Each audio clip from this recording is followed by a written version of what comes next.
Hello all, a very good day to all of you. This is Vilasini from Veranda IAS and friends, இன்னைக்கு நம்ம என்ன பார்க்க போறோம்னு பார்த்தீங்கன்னா the Hindu daily current affairs analysis, right? So yes, உங்க எல்லாருக்குமே தெரியும் the source that we are following is the Hindu International Edition. So yes, I think I have been meeting you regularly for the last 1 to 2 months. So நிறைய topics நம்ம cover பண்ணியிருக்கோம் so far. So one request that I had for all of you is current affairs follow பண்றது இல்ல படிச்சுட்டு விடுறது alone is not important. UPSC பொறுத்த வரைக்கும் right, it is also important for you to convert your knowledge into marks. So knowledge வந்து எப்படி நம்ம marks-ஆ convert பண்ண முடியும்? Number 1, conceptual clarity அதிகமா இருக்கணும். Number 2, revision repeated-ஆ நடக்கணும். And number 3, test வந்து ரெகுலரா நம்ம கொடுக்கணும். So these 3 things go hand in hand. Conceptual clarity, repeated revision, and number 3, taking test frequently. So கான்செப்ட்ஸை நீங்கள் கிளியராக இருந்தீங்கன்னா நீங்கள் ரிவைஸ் பண்ணும்போதும் உங்களுக்கு ஈஸியராக இருக்கும் அண்ட் எல்லா வாட்டியும் ரிவைஸ் பண்ணும்போது உங்களோட கான்செப்ஷுவல் கிளாரிட்டி இன்னும் இம்ப்ரூவ் ஆகிட்டே தான் இருக்கும். ஃபைனலி கான்செப்ட்ஸும் கிளியராக இருக்குது, ரிவிஷனும் ஸ்ட்ராங்காக இருக்குன்னா உங்களோட நாலேஜை கொஷனுக்கு ஏத்தாப்புல உங்களால் அப்ளை பண்ண முடியும். That is, you will be able to cater to the demand of the question, right? At the end of the day, let me tell you, UPSC பொறுத்த வரைக்கும் be it prelims or mains, most important விஷயம் வந்து என்னன்னு பார்த்தீங்கன்னா உங்ககிட்ட இருக்கிற நாலேஜை வந்து நீங்கள் அப்ளை பண்ணி இதே நாலேஜை நீங்கள் மார்க்ஸ்க்கு நீங்கள் கன்வெர்ட் பண்ணணும். So to convert it into marks, utilizing the key terms, remembering the points, the examples, the statistics, இது வந்து ரொம்ப ரொம்ப important. இது எப்படி வரும்? Only when you repeatedly read the topics that you have already read. So yes, revision வந்து ரொம்ப ரொம்ப important. ரிவிஷனில் மட்டும் காம்ப்ரமைஸே பண்ணாதீங்க. ஸோ இப்போ வரைக்கும் பண்ணியிருக்கிற மேஜரான டாபிக்ஸ் வந்து பார்த்தீங்கன்னா is already there in the Veranda IAS YouTube channel current affairs playlist. So last month ஒரு டாபிக்ஸை வந்து ப்ளீஸ் கோ த்ரூ, பிகாஸ் இதுக்கப்புறம் வந்து பார்த்தீங்கன்னா கம்மிங் டேஸில் we will be entering into October. So in that case at least September மந்தோட எல்லா டாபிக்ஸையும் நீங்கள் தரோவாக ரிவைஸ் பண்ணியிருக்கணும். Okay, apart from this there is also an announcement. So உங்கள் எல்லாருக்குமே தெரியும், யூஸ்வலாக வந்து பார்த்தீங்கன்னா ஃபார் தி ஐஏஎஸ் ஆஸ்பிரன்ஸ் ஒரு ஈவினிங் பேட்ச் வெரண்டா ஐஏஎஸ்ல லான்ச் பண்ணியிருக்கோம். ஸோ இந்த பேட்ச் வந்து யாருக்கு யூஸ்ஃபுல்லாக இருக்கும்னு பார்த்தீங்கன்னா majorly for working professionals, college students, as well as for housewives. ஏன்னா for you all, time management is a little bit difficult because you're already held up in other works. So in the context, classes வந்து conveniently evening தான் arrange பண்ணியிருக்கோம் so that you can benefit out of it. இது பற்றி நிறைய details தெரிஞ்சுக்கணும்னு நினச்சிங்கன்னா டிஸ்கிரிப்ஷனில் இருக்கிற லிங்கை கிளிக் பண்ணுங்க, you will find the details for the same. On this note, let us start with a positive note. So today being a bright Monday morning, yes, இந்த கோட்டை பாருங்க, your present circumstances don't determine where you can go. They merely determine where you start. So what does this mean? So sometimes வந்து பார்த்தீங்கன்னா நம்ம படிக்கணும்னு நினைப்போம், but நம்ம வந்து என்ன பண்ணுறோன்னா we blame it on our circumstance. We say இன்னைக்கு வந்து எனக்கு உடம்பு சரியில்லை, right? Or maybe we say I don't have the mood to study. I don't feel very productive today. I feel lazy. So இது எல்லாமே பார்த்தீங்கன்னா it is the mindset. So here in the exam பொறுத்த வரைக்கும், right, you should take control of your mind and your mind should not take control of you. Let me repeat, you should take control of your mind and your mind should not take control of you. See, நீங்களே யோசிச்சு பாருங்க, for example நீங்கள் school டேஸ்லையும் சரி college டேஸ்லையும் சரி semester exams இல்லை quarterly half yearly annual எக்ஸாம்ஸ்க்குலாம் ப்ரிப்பேர் பண்ணியிருப்பீங்க. ஸோ யூஸ்வலி இந்த எக்ஸாம்ஸ்க்கு நீங்கள் ப்ரிப்பேர் பண்ணும்போது there was a motivation. என்ன மோட்டிவேஷன் பார்த்தா இந்த exams will go on for say maybe 2 weeks. இதை முடிச்சதுக்கப்புறம் you are going on to the next class or the next semester. So in the topics, you may not have to revisit majorly. So this was a motivation, a push factor for you to go. Ana in the exam பொறுத்த வரைக்கும், right, it is a long journey, a 1 year long journey, right? And prelims clear பண்ணிட்டீங்கன்னா a few more months for mains, mains clear பண்ணிட்டீங்கன்னா a few more months for interview. So இது ஒரு long journey. So here வந்து பார்த்தீங்கன்னா your sole motivator is yourself. So yes, stop blaming your present circumstances and start taking action. Right? Because at the end of the day, உங்களுக்கு no matter what, if you have decided நான் வந்து ஒரு IAS IPS IFS officer ஆகணும் நீங்கள் முடிவு பண்ணிட்டீங்கன்னா be ready to do everything under the sun to make sure you get there. Right? So this one year is a very beautiful opportunity. நீங்களே உங்களுக்கு கொடுக்குற ஒரு நல்ல opportunity for you to prove something to yourself and to the society. right? So in the context, take this up as a positive challenge, right? So go far, go beyond your capacity, right? And do something to prove something to yourself. So in the context, never blame your present circumstances, rather take ownership and take action, right? So in the context, yes, let us talk about the important topics. So உங்க எல்லாருக்குமே தெரியும், யூஸ்வலா Mondays வந்து நம்ம current affairs analysis பண்ணும்போது we cover Saturday, Sunday and Monday together, right? இந்த 3 days வர டாபிக்ஸும் நம்ம ஒன்னா தான் கவர் பண்ணுவோம். ஸோ 27 செப்டம்பர்ல இருக்கிற இம்பார்ட்டன்டான டாபிக்ஸை பார்த்தீங்கன்னா Trump slaps tariffs. Okay, number 1, Trump slaps tariffs on drugs, not just drugs, furnitures and few more goods, right, entering the US. So in the context, a background about the Trump's tariffs, right, India-US ties, right, in the context, trade வந்து எப்படி hamper ஆக போகுது, let us understand a few things about this. So இது வந்து GS paper 2, international relations. Next, a balanced approach on firecrackers is needed. So உங்க எல்லாருக்குமே தெரியும், right, going forward many festivals are coming in our country.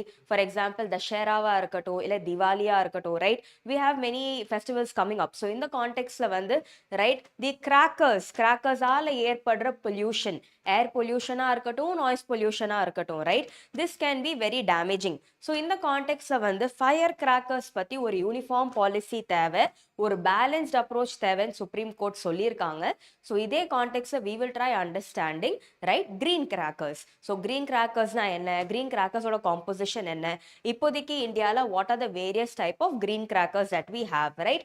So இந்த topic வந்து பார்த்தீங்கன்னா உங்க GS paper 3 environmentலேருந்து it could be significant, right? Okay. Next, new farming technology has potential to stop desertification. So desertification as a topic வந்து பாத்தீங்கன்னா உங்க GS paper 3 environmentல it is significant, and we also have a separate convention to deal with desertification. என்ன convention ன்னு பாத்தீங்கன்னா the UN convention to combat desertification. So இந்த கான்டெக்ட்ல ஏன் இந்த technology பத்தி பேசுறாங்கன்னு பாத்தீங்கன்னா உங்க எல்லாருக்குமே தெரியும், ராஜஸ்தான்ல there is a desert called the Thar desert, right? So நான் சிம்பிளா கேக்குறேன், ஃபார் எக்ஸாம்பிள் நம்ம ஒரு இடத்துல இருக்கோம், ரைட்? இப்போ இந்த பிளேஸ் தான் வந்து ஒரு desert. Can I say 10 years down the line, right, இது பக்கத்துல இருக்கிற இடமும் நாளைக்கு ஒரு டெசர்ட்டா மாறதுக்கு வாய்ப்பு இருக்கு. Is it possible? Think about it. So the place that we are right now is a desert. இதுக்கு adjacent-ஆ இருக்கிற region desert-ஆ convert ஆறதுக்கு possibility இருக்கா? The answer is yes. ஏன் அப்படின்னு பார்த்தீங்கன்னா erosion is taking place, winds are moving, sands can be deposited. So என்ன ஆகுதுன்னு பார்த்தீங்கன்னா தார் டெசர்ட் அதோட confined ஏரியாவை தாண்டி it is expanding. So in the context, please understand what is happening is that eastward expansion of Thar desert. Eastward, right? Thar is pushing more inside. So in the context, neighboring regions who are undergoing desertification. So here, நிறைய technologies தேவை to arrest this. So in the context, yes, we will be talking about a new farming technology. Okay. Next, NATO பத்தி ஒரு article. So this article was about நாட்டோல இருக்கிற ஒரு senior official making some baseless statements on India and Russia. Okay, so இந்த கான்டெக்ட்ல controversies யூபிஎஸ்சிக்கு தேவையில்லை, but about NATO as an organisation, right, நாட்டோட மேண்டேட் என்ன, இது வந்து நம்ம தெரிஞ்சுக்கலாம், ரைட்? ஸோ இன்டர்நேஷ்னல் ஆர்கனைசேஷன்ஸ் வந்து பார்த்தீங்கன்னா GS paper 2 இன்டர்நேஷ்னல் ரிலேஷன்ஸ்லேருந்து it could be significant. Next, GST Council did not discuss compensation for states. So உங்க எல்லாருக்குமே தெரியும், இந்த டாபிக்கை நம்ம ஆல்ரெடி பார்த்துட்டோம், GST Council பத்தி பேசியிருக்கோம். ஸோ இந்த கான்டெக்ட் உங்களுக்கு தெரியும், GST slabs வச்சு பார்க்கும்போது we have shifted to a 2 slab regime, right? 2 slab regime. And yes, இது தாண்டி வந்து பார்த்தீங்கன்னா we also understood that GST Council together இந்த டெசிஷனை எடுத்திருக்காங்க, right? So now GST rates வந்து நிறைய குட்ஸில் கம்மி ஆயிடுச்சு. பட் இந்த கான்டெக்ட்ல வந்து யூஸ்வலி வந்து பார்த்தீங்கன்னா centre has to give a compensation to the states for their revenue losses, right? So இந்த டைம்ல வந்து பார்த்தீங்கன்னா ஜிஎஸ்டி ஸ்லாப்ஸை நம்ம மாற்றினாலுமே here the clear cut conversation of what compensation needs to be given to the state வந்து பார்த்தீங்கன்னா discuss பண்ணல. So this has been raised by many states like Kerala for example. So இந்த கான்டெக்ட்ல ஜிஎஸ்டி கவுன்சில் பற்றி நம்ம பார்க்க போகிறோம். And here it is a constitutional பாடி, கரெக்டா? ஸோ இது வந்து பார்த்தீங்கன்னா உங்க GS paper 2 பாலிட்டியில் it could be significant, right? Next 28th நியூஸ்ல இருக்கிற டாபிக்ஸை வந்து குவிக்காக பார்த்துடலாம். Number 1 மியூசி river. மியூசி ரிவர் என்ன பார்த்தீங்கன்னா all over many parts of Hyderabad, right? So flooding is taking place, right? So flooding நடந்துட்டு இருக்கு. So இந்த கான்டெக்ட்ல ஆல்ரெடி நம்ம நார்தர்ன் ஸ்டேட்ஸ்ல landslides, flash floods, cloud bursts பத்தி டிஸ்கஸ் பண்ணிட்டு இருக்கோம். So how do we arrest? Talking about urban flooding, right? So urban flooding as an issue, அது ஏன் நடக்குது and what are some measures which can be taken? இதை வந்து ஜென்ரலா discuss பண்ணலாம். irrespective of the topic which comes, இந்த points நீங்க apply பண்ணலாம். ஓகே, ஸோ ஹியர் வந்து பாத்தீங்கன்னா இது வந்து in the context of say urbanization, GS paper 1, also in the context of disaster management. Next, UN gridlock needs reform, says Jayashankar. So in the context நம்ம external affairs minister recently நடந்த UN general assembly meetingல என்ன சொல்லிருக்காருன்னு பாத்தீங்கன்னா, right? So in the world that we are living today, number 1 multilateralism threatல இருக்கு. Second, global south, that is all the developing countries need to work hand in hand and help each other, right? So in the context what should be the way forward? என்னென்ன சில actions condemn பண்ணிருக்காங்க, right? Also UNSC ல representation improve பண்ணணும்னு சொல்லிருக்காங்க. Many things were discussed. So in the context GS paper 2 IR. So ஏதாவது ஒரு articles நீங்கள் படிக்கிறீங்க இன்டர்நேஷ்னல் ரிலேஷன்ஸில் வேர் இந்தியாவோட ஒப்பீனியன், இந்தியாவோட stance on a particular issue தெரியுதுன்னா make a note of it. ஏன் பார்த்தீங்கன்னா யூபிஎஸ்சி பொறுத்த வரைக்கும் இன்டர்நேஷ்னல் ஆர்கனைசேஷன்ஸாக இருக்கட்டும் இல்லை அக்கரிங் ஈவெண்ட்ஸாக இருக்கட்டும், what UPSC is majorly interested in பார்த்தீங்கன்னா what is India stance, how can this affect India, right? So இதுதான் வந்து யூபிஎஸ்சியோட இன்ட்ரெஸ்ட் ஏரியாவாக இருக்குது. ஸோ இது வந்து நம்ம தெரிஞ்சுக்கிறது இம்பார்ட்டன்ட். எஸ்ஏஸ்ல கூட இன்கேஸ் ஒரு ஐஆர் டாபிக் வந்தாலுமே developing perspectives will be very very useful, especially even if your optional subject is PSIR, right? அங்கேயுமே it will play a vital role. Next வந்து பார்த்தீங்கன்னா Kaziranga national park. So Kaziranga national பார்க்கில் நடந்த ஒரு சர்வேல பார்த்தீங்கன்னா we already know Kaziranga national park is famous for one animal. எந்த அனிமல்னு தெரியுமா அவங்க எல்லாருக்குமே? Can you all reply in the comment section. Kaziranga national park is famous for one particular animal. So தெரிஞ்சா கமெண்ட் செக்ஷன்ல ரிப்ளை பண்ணுங்க. ஸோ இந்த கான்டெக்ட்ல what we need to understand is Kaziranga national பார்க்ல நடந்த சர்வேல நிறைய வெரைட்டிஸ் ஆஃப் அனிமல்ஸை தாண்டி யூனிக்கான வெரைட்டிஸ் ஆஃப் இன்செக்ட்ஸ், பட்டர்ஃப்ளைஸ்லாம் கூட இந்த இடத்துல இருக்குன்னு சொல்லியிருக்காங்க. Okay, so many varieties of insects have been found. இது வந்து பார்த்தீங்கன்னா is adding on to the richness of the biodiversity found in this region. So Kaziranga national park பத்தி, நேஷனல் பார்க்கோட மீனிங்னா என்ன, இது எல்லாமே நம்ம பார்க்க போறோம். இது வந்து உங்க GS paper 3 environment. Next, Ganga river is drying faster. So recently வந்து பார்த்தீங்கன்னா ஒரு ஸ்டடி நடத்தியிருக்காங்க. இந்த ஸ்டடியில் என்ன சொல்லியிருக்காங்கன்னா கங்கா எல்லாமே is associated with the culture of India, right? Northern India, the Indo Gangetic plains is fed by rivers like Ganga. So இந்த கான்டெக்ட்ல Ganga drying up faster, right, வந்து could signal certain dangerous signs. So here இது ஏன் நடக்குது அண்ட் a general overview இது பற்றி நம்ம பார்க்க போகிறோம். So here again GS paper 3, also GS paper 1 geography. Next, Indus river dolphin. So என்னன்னு பார்த்தீங்கன்னா மைக்ரோ பிளாஸ்டிக்ஸ், இதை பற்றி நம்ம பேசியிருக்கோம். மைக்ரோ பிளாஸ்டிக் சாம்பிள்ஸ் வந்து நிறைய இண்டஸ் ரிவர் டால்ஃபின்ஸை கண்டுபிடிச்சிருக்காங்க. ஸோ இந்த கான்டெக்ட்ல இண்டஸ் ரிவர் டால்ஃபின்ஸ் பற்றி, ரைட், அண்ட் ஹியர் இதோட கேரக்டரிஸ்டிக்ஸ் பற்றி, ரைட், இதோட IUCN, what is the conservation status of Indus river dolphins in the IUCN red list, இது எல்லாமே பார்க்க போகிறோம். அண்ட் ஹியர் வந்து பார்த்தீங்கன்னா this is from your GS paper 3 environment. Okay, next again 29th பார்த்தீங்கன்னா some major topics that we will be understanding is number 1, global south must work together, says Jayashankar.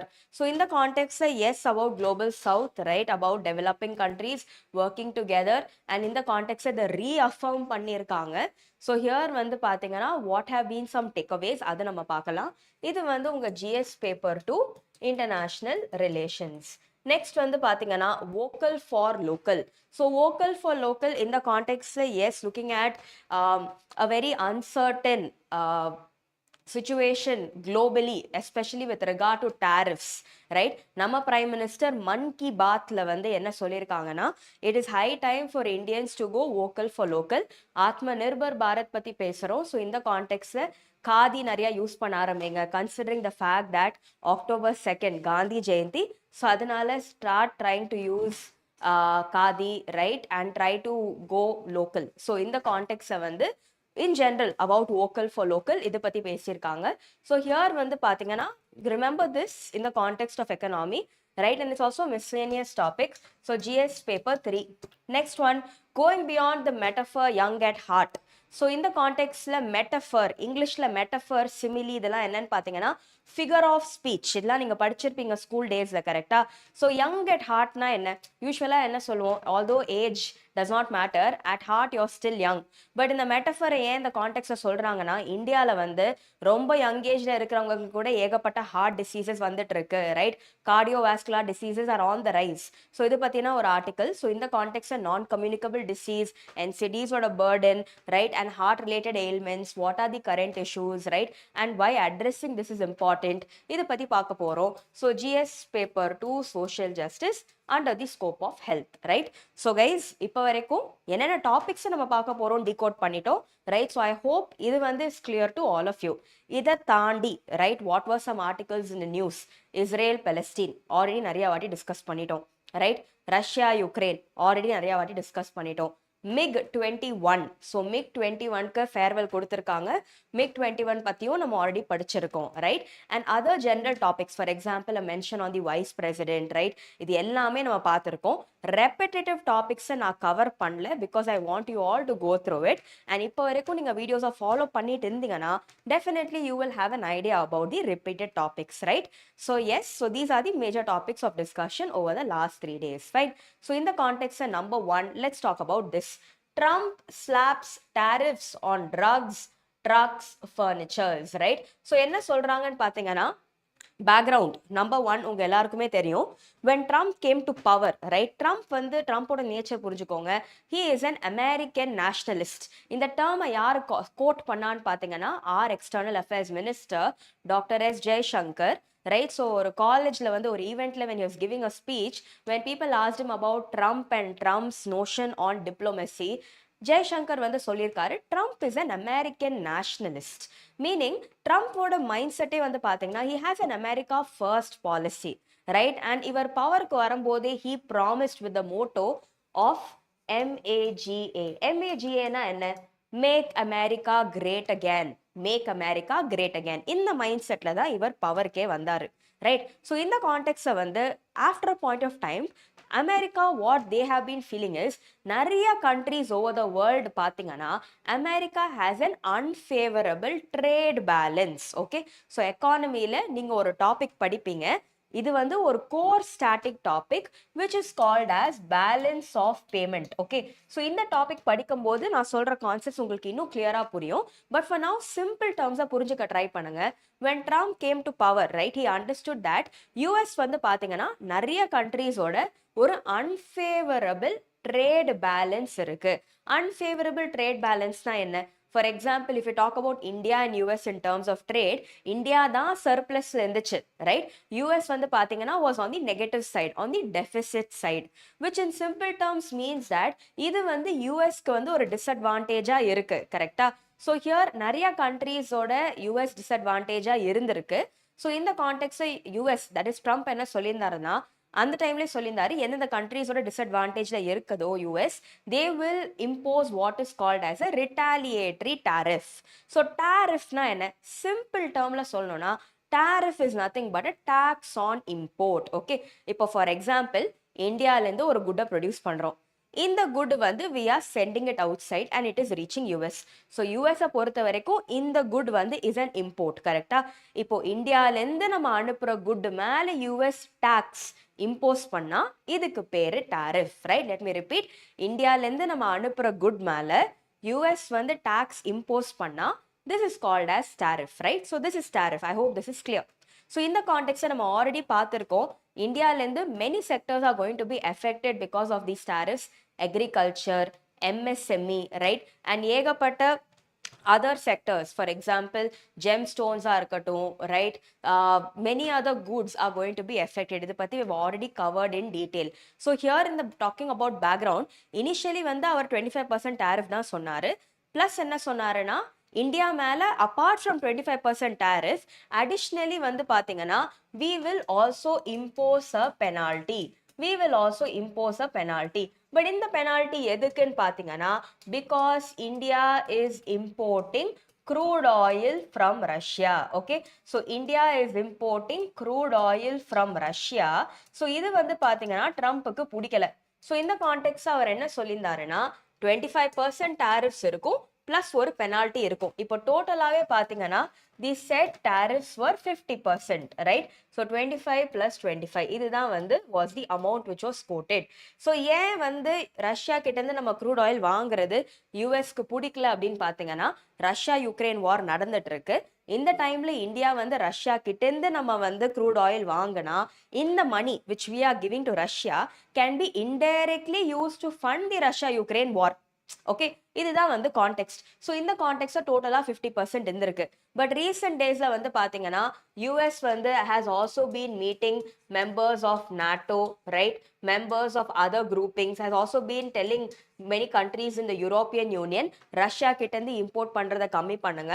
And also countries like China and India மேல quote higher tariffs quote பண்ணா இந்த countries வந்து பாத்தீங்கன்னா நிறைய goods from Russia கிட்ட இருந்து வாங்குறத கம்மி பண்ணிடுவாங்க. ஸோ இது எல்லாமே சைட் பண்ணியிருக்காங்க. ஸோ இப்போ ரீசெண்ட் டேஸ்ல வந்து என்ன இருக்குன்னு பார்த்தீங்கன்னா த ஸ்டான்ஸ் ஹஸ் சேஞ்ச். வேற என்ன சொல்லியிருக்காருன்னா 100% tariff on any branded or patented pharmaceutical products, right? So pharmaceutical products மேல 100% tariffs. ஸோ இங்க வந்து யார் ஹர்ட் ஆவாங்கன்னு பார்த்தீங்கன்னா majorly the American consumer. So அமெரிக்கால நிறைய ட்ரக்ஸுக்கு there is a dependence, right? So நிறைய கண்ட்ரீஸ்லேருந்து இந்த ட்ரக்கை ப்ரிப்பேர் பண்ணுறதுக்கே தேவைப்படுற இன்புட்ஸ் வந்து பார்த்தீங்கன்னா is imported from many countries. So இப்போ மெனி கண்ட்ரீஸ் மேலே டேரிஃப்ஸ் இம்போஸ் பண்ணும்போது right overall cost of the drug will increase and this will hurt the American consumer. But இந்த கான்டெக்ட்ல வந்து இவர் என்ன சொல்லியிருக்காருன்னா 100% tariffs on any patented pharmaceutical products unless the firm is building a plant in US. So Trump வந்து what he feels is he wants many companies to come in the US, invest in US, start their bases in US.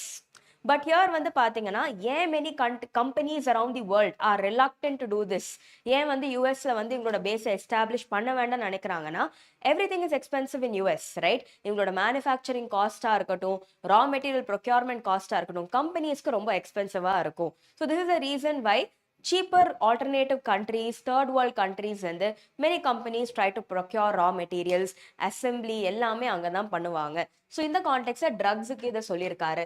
Next 25% tariffs on heavy duty trucks. So இங்கே drugs export பண்ற major countries யாருன்னு பார்த்தீங்கன்னா Mexico, Canada, Japan, Germany and Finland. Next one வந்து பார்த்தீங்கன்னா 30 to 35% tariffs on household furniture. இது எல்லாமே சொல்லியிருக்காரு. So இதோட இன்டென்ட்டே மெயினாக என்னன்னு பார்த்தீங்கன்னா number 1, right, he wants many firms to come and set up themselves in the US. Next one வந்து பார்த்தீங்கன்னா இம்போர்ட் டிபெண்டன்ஸை கம்மி ஆகணும்னு நினைக்கிறாரு. தென் தேர்ட் ஒன் நிறைய ஃபார்மசூட்டிக்கல்ஸாகவும் இருக்கட்டும், அவங்களோட பேஸஸை யூஎஸ் எஸ்டாப்ளிஷ் பண்ணிக்கணும் அப்படின்னு இவர் நினைக்கிறாரு.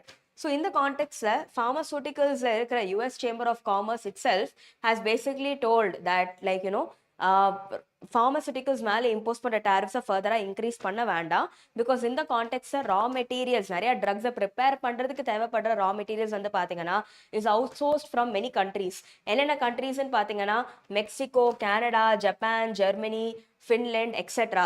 ஸோ இது எல்லாமே வந்து பார்த்தீங்கன்னா can somewhere hurt the American consumer, also the development of medicines, right? So in the context la இது எல்லாமே சொல்லிருக்காங்க. This is with regard to drugs, right? Also with regard to medicines அவங்க என்ன சொல்லிருக்காங்கன்னா many of the drugs with regard to medicines வந்து பாத்தீங்கன்னா right was manufactured in the US and US தாண்டி வேற எந்த இடத்துல இருந்து specifically for drugs ன்னு பார்க்கும்போது Europe and other countries, right? So நம்ம tariffs impose பண்ண it is going to hurt many other countries as well. So in the context la Mexico, Canada, Japan, Germany and Finland வந்து பார்த்தீங்கன்னா specifically for drugs.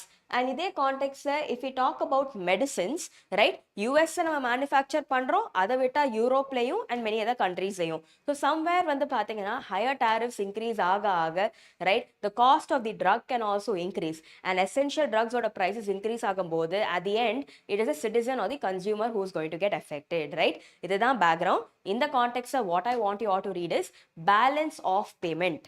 டேரிஃப்னா என்ன, retaliatory டேரிஃப்னா என்ன, right? So இந்தியாவில் US டேரிஃப்ஸ்னால என்ன இம்ப்ளிகேஷன்ஸ், இதை மட்டும் படிங்க யூபிஎஸ்சி பாயிண்ட் ஆஃப் வியூவில். Okay, next, going forward, a balanced approach is needed for firecrackers, says the Supreme Court, right? So in the context la major யோசிச்சு பாருங்க, now Diwali வரப்போகுது, right? So firecrackers எல்லாருமே use பண்ண போறாங்க.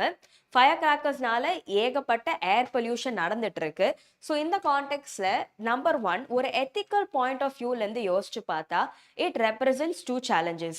என்னன்னு பார்த்தீங்கன்னா, number 1, a conflict between right to livelihood, okay, right to livelihood versus right to clean environment.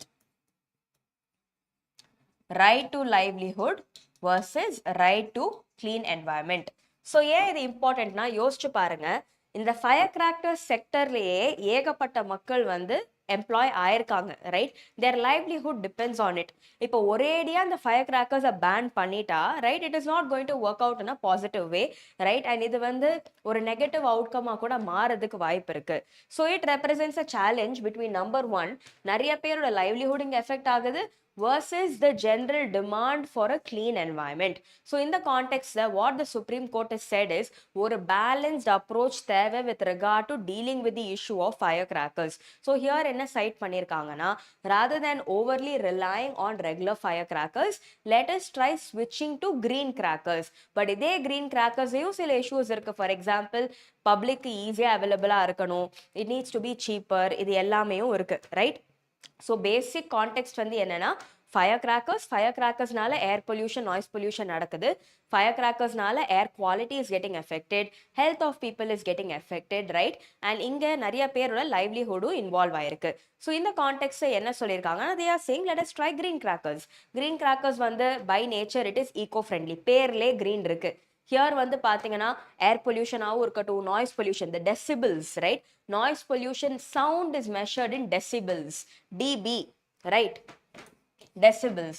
So here இதுல associated இருக்கிற நாய்ஸ் பொல்யூஷனும் கம்மியா இருக்கும், right? So here green crackers யார் டெவலப் பண்ணியிருக்காங்கன்னு பார்த்தீங்கன்னா, ரைட், இந்த context council for scientific and industrial research, CSIR கீழே there is a body called NERI, right? So NERI is National Environmental and Engineering Research Institute, right? So இவங்க தான் வந்து green crackers develop பண்ணியிருக்காங்க.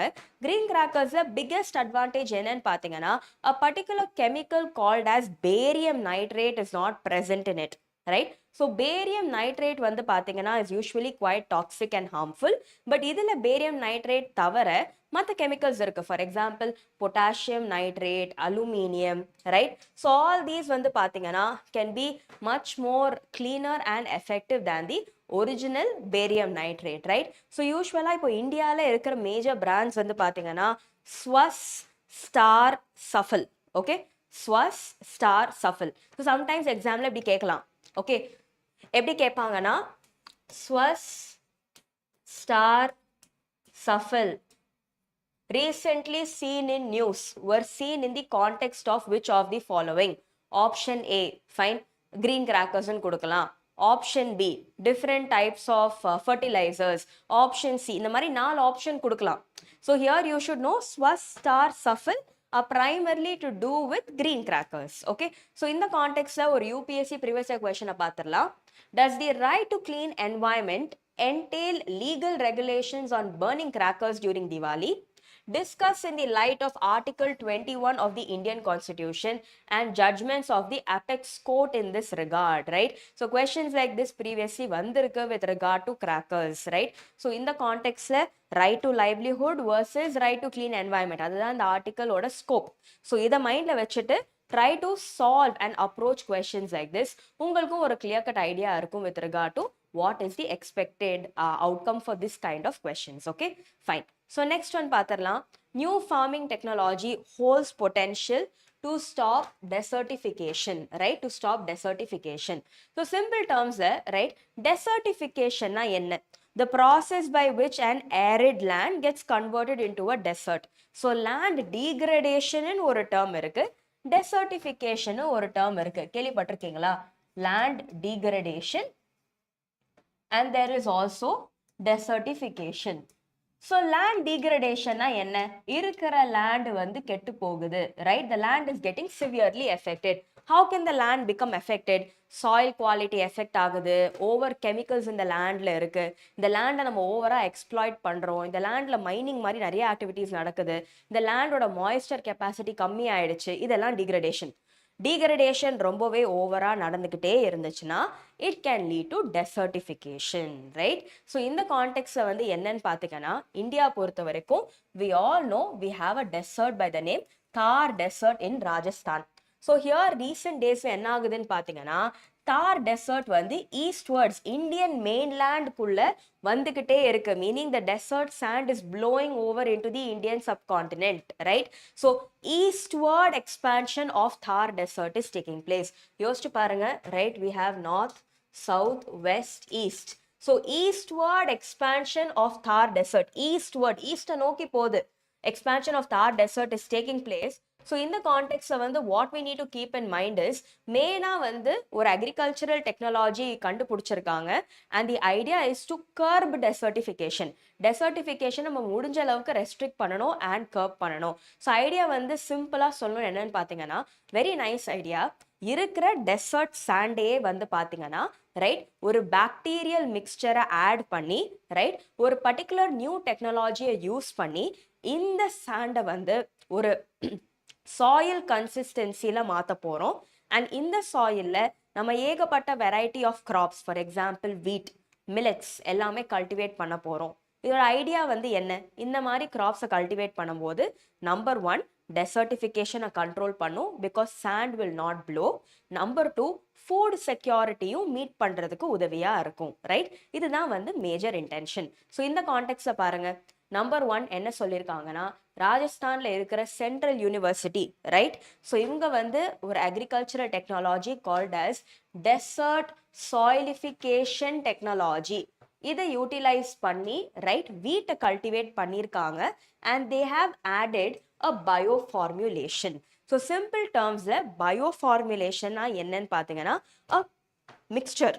இந்த மிக்சர்ல என்ன இருக்குன்னா, different varieties of micro organisms, for example bacteria, fungi, இதோட சேர்ந்து காம்போஸ்ட், இது எல்லாமே கலந்து இருக்கிற ஒரு மிக்சர். ஸோ இந்த டெக்னாலஜி மூலியமா சாண்டில் வந்து இந்த பயோ ஃபார்முலேஷனை நம்ம ஆட் பண்ண போகிறோம், right? And what this will do is, over a point of time இது வந்து டெசர்ட் சாண்டை வந்து சாயில் கன்சிஸ்டன்சியில் மாற்றி, ரைட், பாக்டீரியாவும் மல்டிப்ளை ஆகி இந்த soil will also be able to retain water well. So டெசர்ட்ல இருக்கிற சாண்ட்ல ஒரு கிராப்பை கல்டிவேட் பண்ணுறது ரொம்ப கஷ்டம். ஆனால் இதே சாண்டை நம்ம சாயில் கன்சிஸ்டன்சிக்கு கன்வெர்ட் பண்ணி இதில் சில யூஸ்ஃபுல் பாக்டீரியா ஃபங்கை இருந்துச்சுன்னா then the purpose is served, கரெக்டா? ஸோ இதுதான் வந்து desert soilification technology. And here it utilises what is called as a bio formulation. பயோனா என்ன? Living. Formulation, that is a formula of different varieties of micro organisms. இதை நம்ம சாண்டில் add பண்ணி இதை வந்து யூஸ்ஃபுல் கன்சிஸ்டன்சியில் மாற்றி சில இம்பார்ட்டன்ட் வெரைட்டிஸ் ஆஃப் கிராப்ஸை க்ரோ பண்ண போகிறோம். இதோட பெனிஃபிட்ஸ் என்ன? நம்பர் 1 டெசர்டிஃபிகேஷனை அட்ரஸ் பண்ணும். Number 2 different varieties of crops, food security promote பண்ணுறதுக்கு யூஸ்ஃபுல்லாக இருக்கும். நம்பர் 3 இது also eco friendly. Why? Because heavy pesticides, கெமிக்கல்ஸை யூஸ் பண்ணாமல் micro organisms like bacteria and fungi utilise பண்ணியே நம்ம அதை பண்ணுறோம், கரெக்டாக? So it is also much more eco friendly. இதுதான் சொல்லியிருக்காங்க.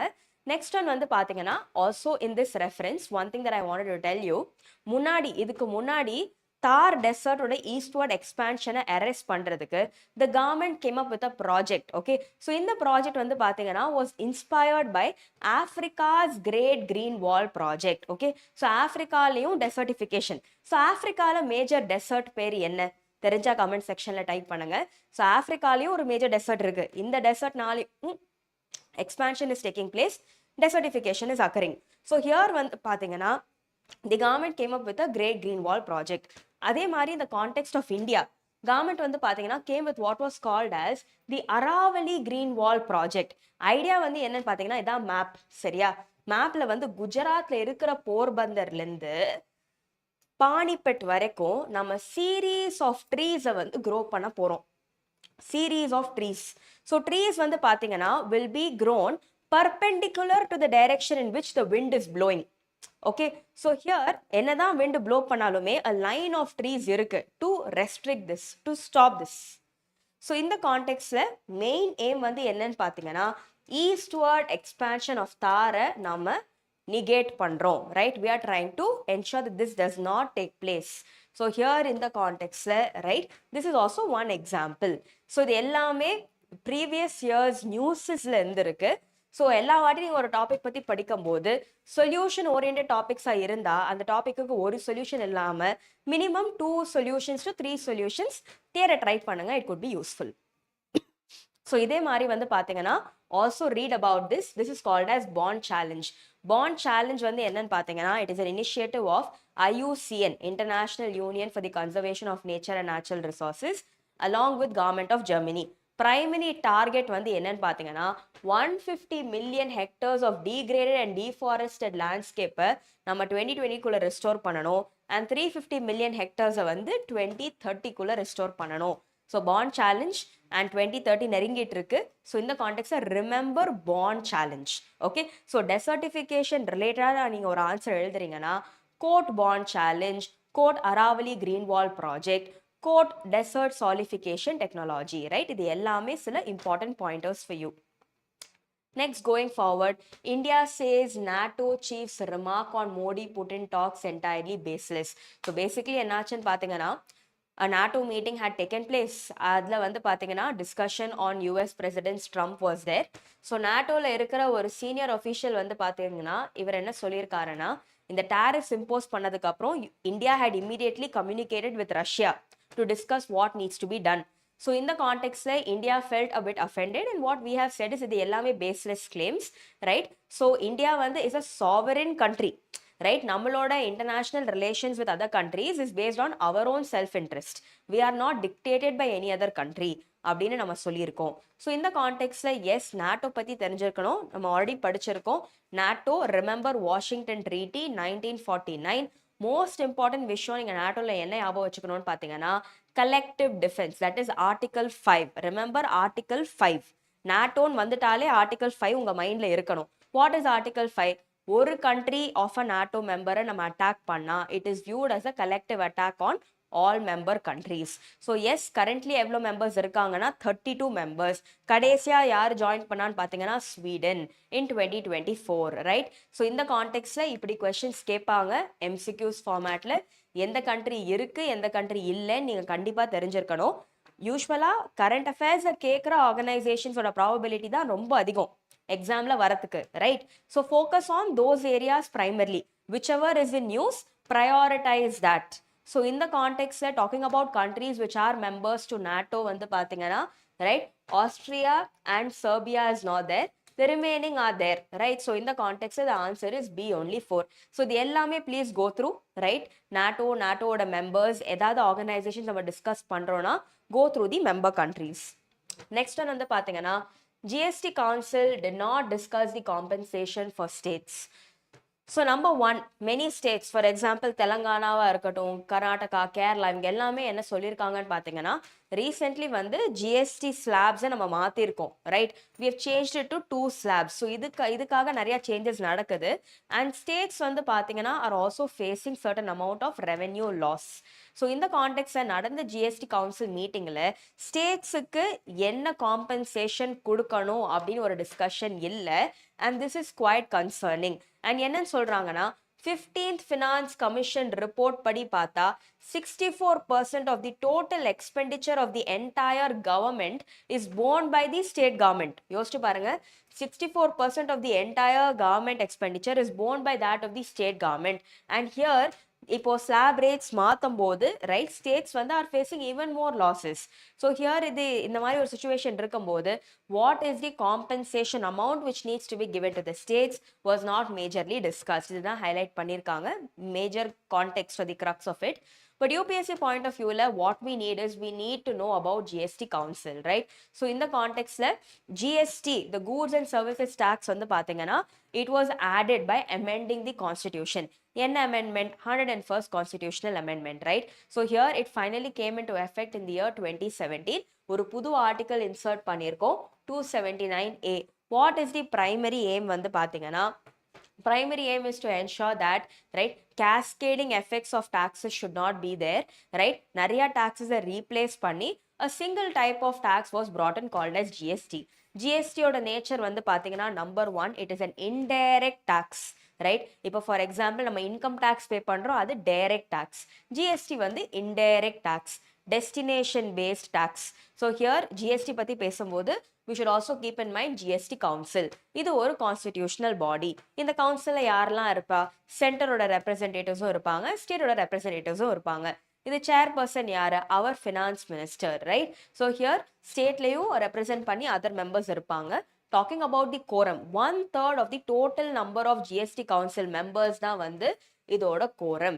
Voting structure எப்படின்னு பாத்தீங்கன்னா எல்லா decisionுமே will be taken by a 3/4 majority, right? And talking about the weightage of votes வந்து பாத்தீங்கன்னா maximum weightage 2/3 weightage state கிட்ட தான் இருக்கு, 1/3 weightage தான் center கிட்ட இருக்கு. ஓகேயா? So guys, நிறைய பேரு comments போட்டிருந்தீங்க that like you want to see the PPT clearly so you can note down.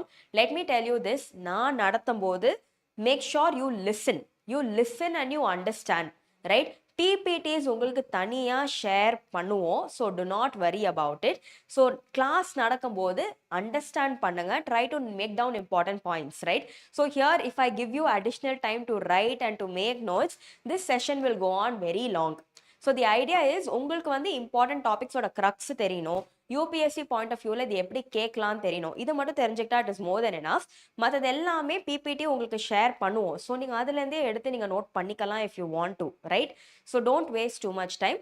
Important key terms மட்டும் நோட் பண்ணுங்க. The PPT will anyways be given to you, so do not worry. Okay, so next in the context, look at this question. Explain the rationale behind the Goods and Service Tax Compensation to States Act of 2017. How has COVID-19 impacted the GST compensation fund and created new federal tensions?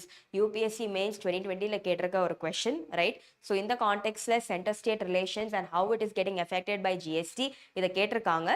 So you should have a clear cut idea of what the GST Council is, the mandate enna, right? And COVID-19 ala what were the changes which were brought in, idu patti or clear cut idea unga ellarkume irkanum, right? I hope this is clear to all of you. So next, moving forward, 28th September la irundha sila important topics.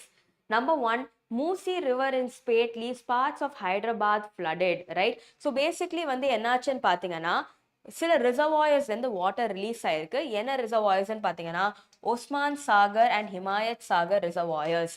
So இதுலேருந்து release ஆன வாட்டர்ஸ்னால, right, what has happened is the Musi River has flooded many places in Hyderabad. So in the context, if you see in today's world, right, urbanization ரொம்பவே ப்ராமினெண்டா நடந்துட்டு இருக்கு. சென்னையில நடந்த floods கூட was an example of urban floods. So urban floodsனா என்ன? Flooding caused in urban areas, கரெக்டா? ஏன் urban floods நடக்குது அப்படின்னு பார்த்தா let's discuss about this, right? Why do urban floods occur?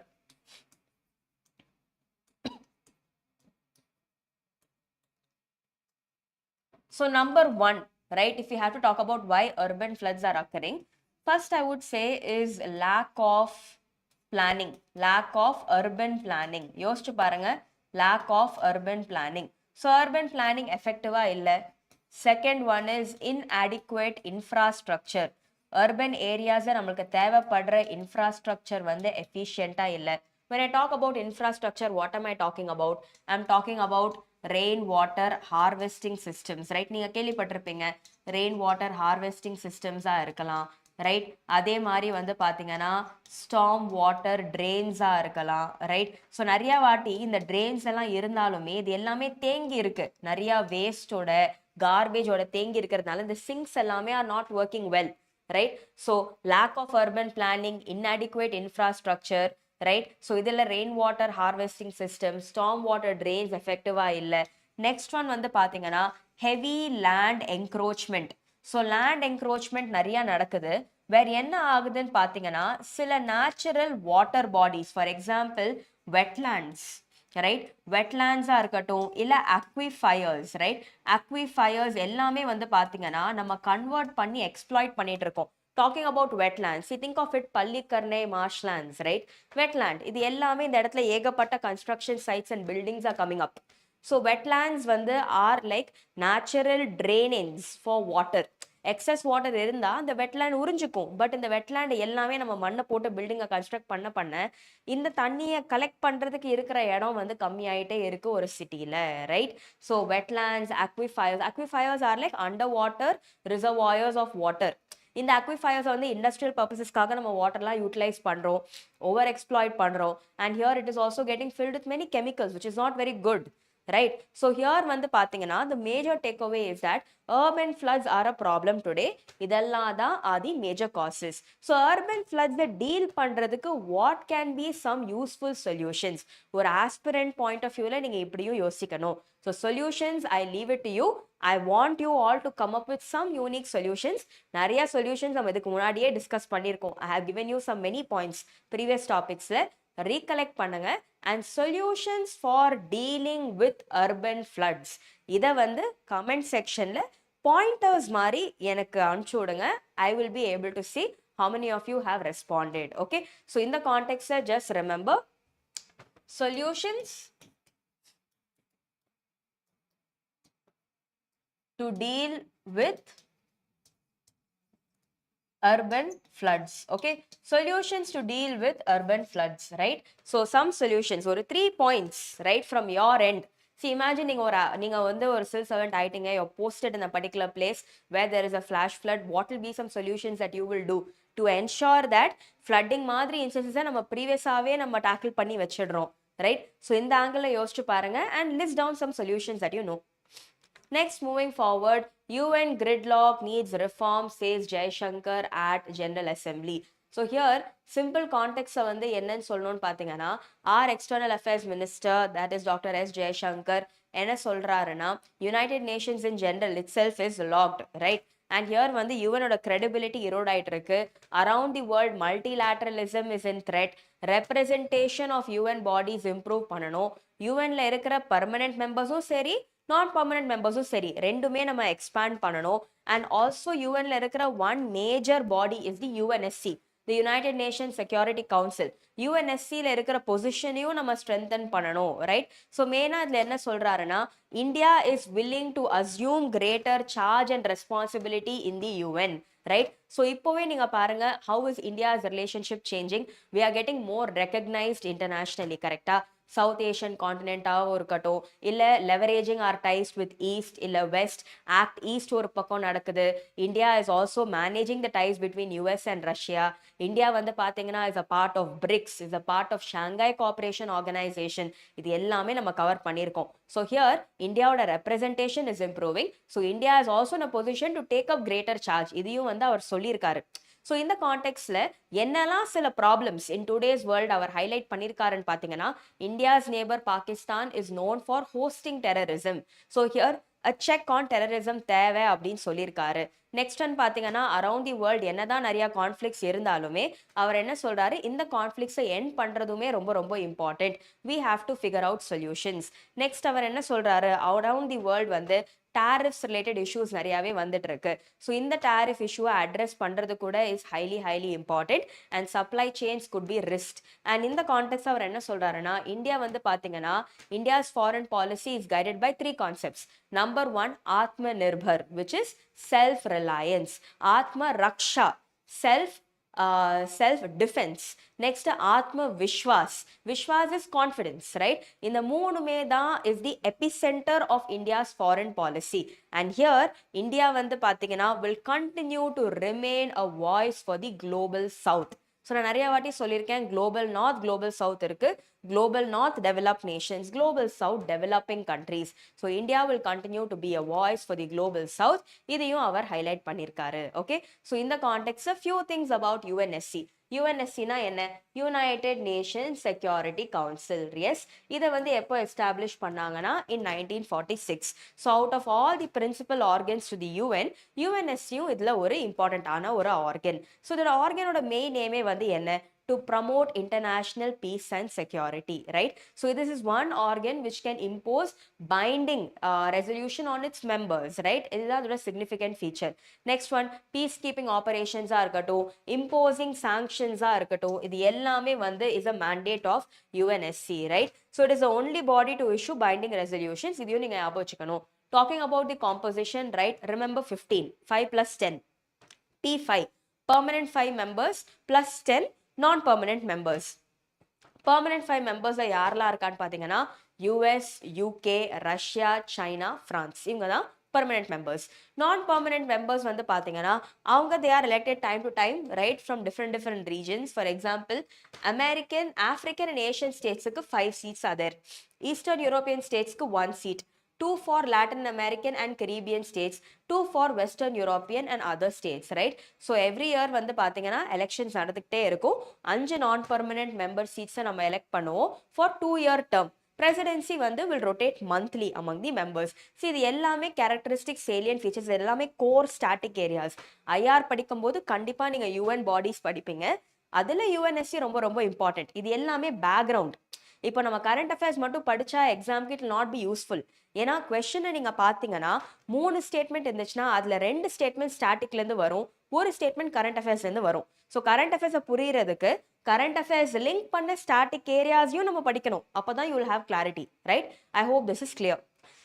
Next one பார்த்தீங்கன்னா not just one rhino, right? Kaziranga, not just one horn rhino, Kaziranga Park also harbors rich variety of insects and spiders. So recently ஒரு survey conduct பண்ணியிருக்காங்க. இதில் என்ன கண்டுபிடிச்சிருக்காங்கன்னா Kaziranga national park is famous for one horn rhinoceros. இது நம்ம எல்லாருக்குமே தெரியும். இதை தாண்டி இந்த இடத்துல வந்து பாத்தீங்கன்னா ஏகப்பட்ட variety 283 species of insects and spiders இருக்கு, ரைட்? ஸோ ஹியர் வந்து பாத்தீங்கன்னா இது வந்து adds on to the unique richness of all the varieties of fauna animals found over here, right? So here வந்து பாத்தீங்கன்னா அரவுண்ட் தி வேர்ல்ட் என்ன சொல்லியிருக்காங்கன்னா 40% of all the insects are at risk because of habitat loss, deforestation and climate change. But இந்த டைம்ல காசிரங்கா இடத்துல வந்து species grow ஆகுறது, improve ஆகுறது is a very positive sign. இதையும் வந்து ஹைலைட் பண்ணியிருக்காங்க. So here there are few things we need to understand about Kaziranga national Park. இங்க லொக்கேட் ஆயிருக்கு in Assam, right? Assam. So நம்ம நிறைய ஹாட்ஸ்பாட், பயோடைவர்சிட்டி ஹாட்ஸ்பாட்னு ஒரு டாபிக் பத்தி நம்ம ஆல்ரெடி டிஸ்கஸ் பண்ணியிருக்கோம். It is a core static topic, right? Biodiversity ஹாட்ஸ்பாட்னா என்ன, ரைட்? ஒரு இடத்த பயோடைவர்சிட்டி ஹாட்ஸ்பாட்னு சொல்றதுக்கு there are 2 major criteria. Number 1 வந்து பாத்தீங்கன்னா it should have at least 1500 vascular plants as endemic plants. Second, it should have lost 70% of its original habitat. இது எல்லாமே core static topic. நீங்க environmentல biodiversity topic பத்தி நீங்க படிக்கும்போது this will be covered, you will be able to understand. So Eastern Himalayan biodiversity hotspotல இருக்கிறது தான் Kaziranga national park. ரொம்ப famous for one horn rhinoceros, right? இது தவிர டிஃப்ரெண்ட் வெரைட்டிஸ் ஆஃப் அனிமல்ஸ் இருக்கு, லெப்பர்ட் இருக்கு, எலிஃபென்ட் இருக்கு, ஹூலாக் கிபான் இருக்கு, நிறைய வெரைட்டிஸ் ஆஃப் நேச்சுரல் வெஜிடேஷன் இருக்கு இந்த இடத்துல, ரைட்? மேஜர் ரிவர் இந்த இடத்துல வந்து பாத்தீங்கன்னா river Brahmaputra. It is also recognised as a UNESCO world heritage site and it was also a tiger reserve. இது எல்லாமே about Kaziranga national park, right? So இதை தாண்டி what I want you all to do is protected areas பத்தி படிங்க. When I say protected areas, I want you to read about national park, wildlife sanctuary, conservation reserves, community reserves, right? Biosphere reserves. இதை பத்திலாம் கொஞ்சம் படிங்க. It can be useful for the exam. Okay, next one. Study finds Ganga river is drying faster than 1300 years. So Ganga as a river வந்து பாத்தீங்கன்னா is very important to the Indian subcontinent. Why? Because number 1, South Asia's economy and culture is very dependent on it. So recent பண்ண ஸ்டடியில் என்ன சொல்லியிருக்காங்கன்னா, right, the flow of the Ganga river is declining. Many changes. ஏன் இது நடக்குதுன்னு பார்த்தீங்கன்னா weaker summer monsoon, human driven changes like land and water use, climate shifts. இது எல்லாமே are the major reasons. Anthropogenic causes, natural causes ரெண்டுமே இருக்கு. Natural causes கீழே changing nature of Indian monsoon. Anthropogenic cases வந்து நீங்க பாத்தீங்கன்னா primarily it comes down to major reasons like over extraction of water, right? Overuse, for example, for agriculture, for industries, right? Contamination with river water effluents, right? இது எல்லாமே are the major things. So here என்ன கண்டுபிடிச்சிருக்காங்கன்னா based on the given projections, right, drying in Ganga வந்து அதிகமாயிட்டே இருக்கு. இது dry ஆயிட்டே இருந்துச்சுன்னா so Ganga serve பண்ற purpose it will not be able to continue in the future, right? Because if the water dries up, இந்த water depend ஆகி இருக்கிற நிறைய செக்டர்ஸுமே will get affected.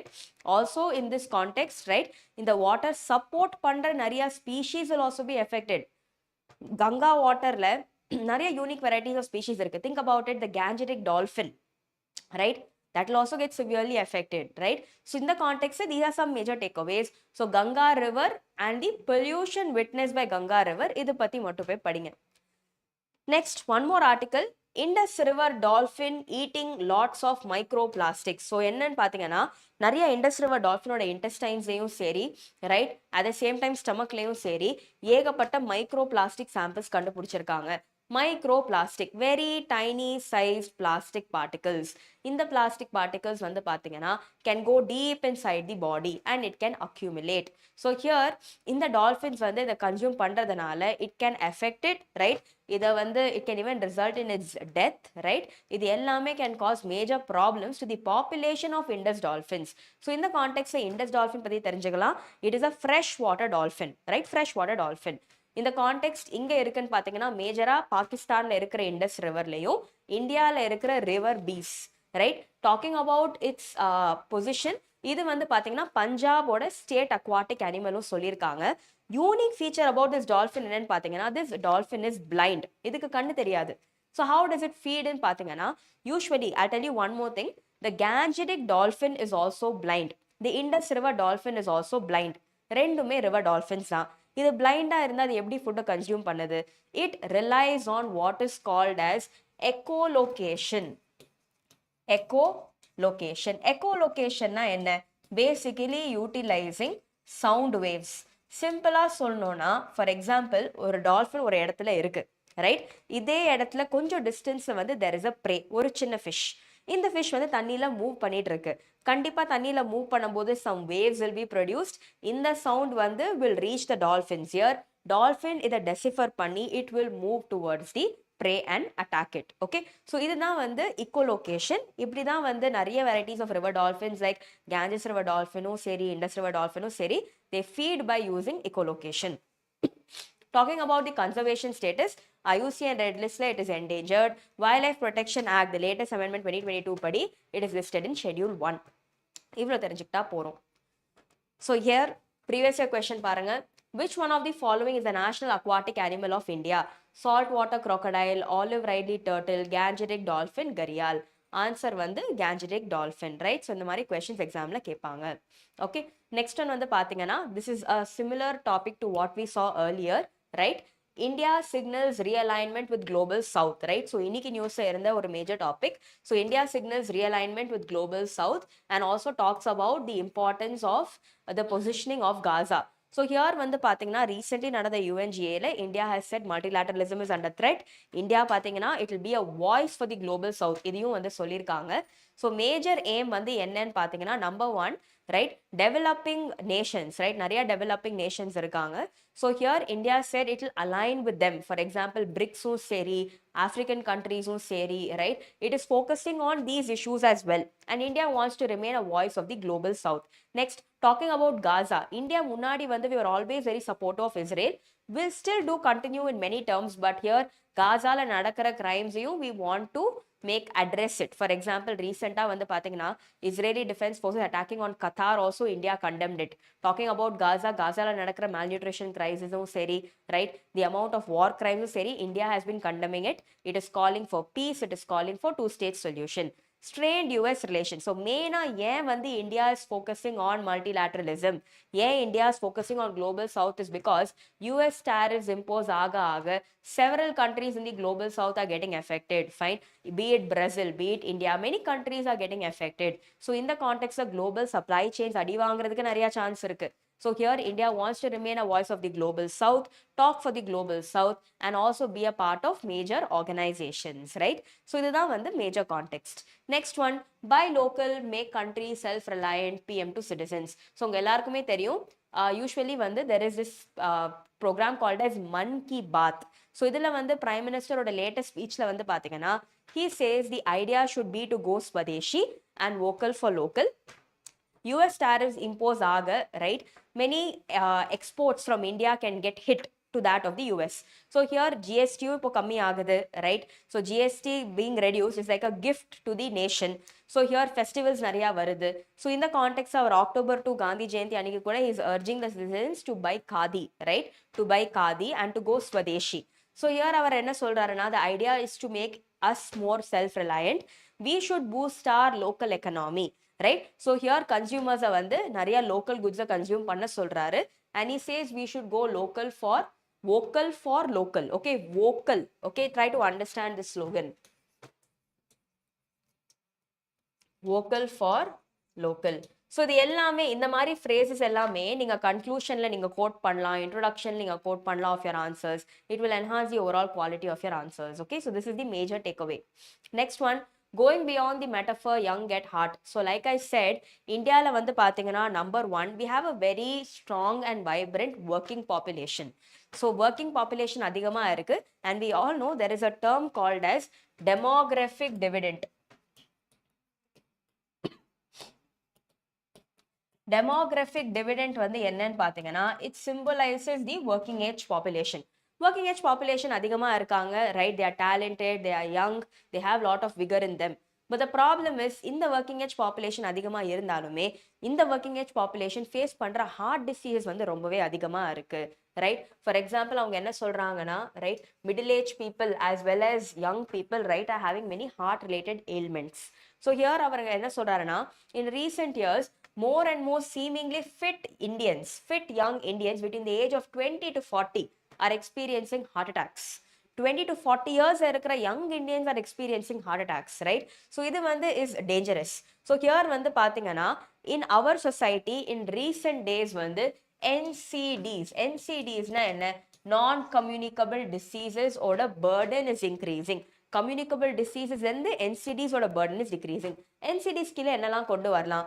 Diabetes, right? Cardiovascular diseases, cancer, stroke, etc. இது எல்லாமே NCDs. NCDs ஓட burden வந்து ரொம்பவே increase ஆயிடுச்சு in our country, right? இது மெயினா எதனால increase ஆகுதுன்னு பார்த்தா, number 1, lifestyle related disorders, right? So lifestyle, that is our diet, our food diet இருக்கட்டும், lifestyle related disorders இருக்கட்டும், stress இருக்கட்டும், lack of work life balance, right? Not doing effective exercise, food consumption habits, insomnia, not sleeping properly, right?